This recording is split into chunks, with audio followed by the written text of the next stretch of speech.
My boys did really give me a very good knock on my head. And he looked at me into my eye, at an 8-year-old boy, he looked at me and said, Papa. And that really made me sit back and look at him and say, wow.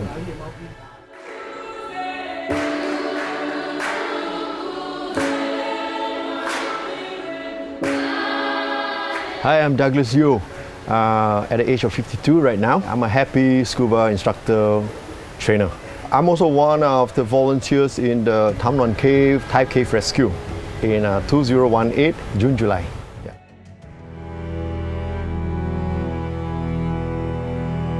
I didn't see my dad for a while, maybe weeks, and then he came back, he changed, you know. I said, like, who is he? I take a second look at him, and then he was looking at me like, why you don't know this? I'm your dad. Why you didn't call me? You don't have respect. And then he started walking, and then he just gave me a tight slap on my face. And that part actually made me, as a little kid, I don't know, but I just felt like I no longer belong here. It's just like every time I see my dad come back, it's just like always fear. So I started at that age, I don't know what made me so tough and brave that I just pack a few clothing and I know where my grandfather is, and I started to walk to my grandfather. It took me almost about 6-7 hours because I walked the long way, and then from bus stop to bus stop, and I found my grandfather in the warehouse. And I started to stay there and tell him don't tell my parents. I think my grandfather did call my parents and talk to them, but I told my grandfather I feel more comfortable living here with you. I think it's the fear that put me with a lot of courage to move on at the age of 8. Yeah.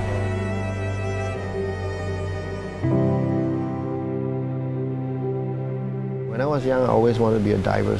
So I was given a chance, bring by one of the ex-Navy divers friend, that 45-minute underwater breathing and enjoying that corals that are around me, the quietness. It made me really feel so calm and nice. So that made me fall in love, that made me pursue further to become what I am today as a trainer. Doing diving is not cheap back then. It's very expensive. So what I need to do is I got to work double hard. I got to make sure I work from day and night, and then I save some money and have enough money for myself, and then I pursue my diving career. I used to be in Jetting Step. Some people may know in World Trade Center, I used to volunteer myself there. You know, all those boats come in, we've got space. I was just saying, do you want me to help you up to carry tank and do anything that I can do just to let me dive? So diving there back then is big money, like $60 a dive and things like that. That's big money. So what I do is I volunteer myself, always volunteer myself to help to get a free diving trip. Slowly I save up money, then I started to tell myself I need to learn, I need to be professional. So I went into taking scuba diving instructor course.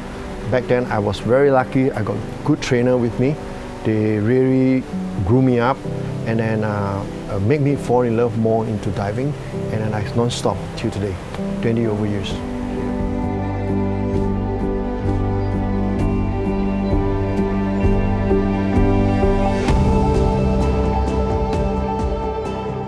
Dominic is very me, my younger boy.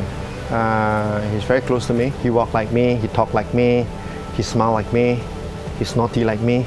My boys did really give me a very good knock on my head. And he looked at me into my eye, at an 8-year-old boy, he looked at me and said, Papa, if me, Luca, Marcus, the 2 other brothers, the 3 of us are in the cave, would you go in and save us? And that really made me sit back and look at him and say, wow. I say, my son, I will not sit and wait for you to come to me. I will go in, and I will go in as a papa to rescue the 3 of you.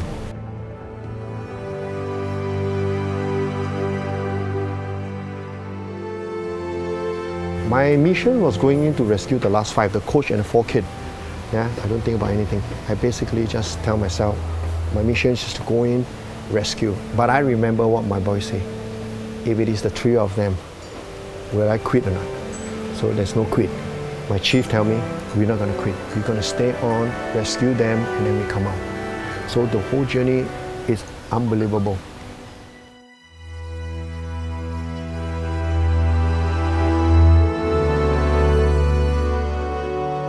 the time when I was in a cave sitting down alone by myself, it's just like I say, where is this place, man? Where is this wet, dark, everybody's quiet, most of them are doing their prayers and chanting. So I was telling myself, wow, this place is so serene, man, so nice. As I finished the rescue, as I walk out, there was a moment I thought I was just like reborn. I tell myself, man, I would have been just carried out from inside, but this time now I walk out of the cave and I breathe. Life is just very unpredictable, yeah.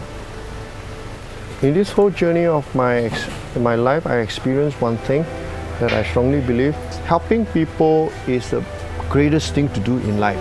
It's it coming out from you, all right? Help people with your heart. Don't help people with your intention. I learned a lot of things from the cave rescue. I see the Thai people, how they work together, how they love each other so much that they put their life to do it. Everything they do it from the heart. That really touches me.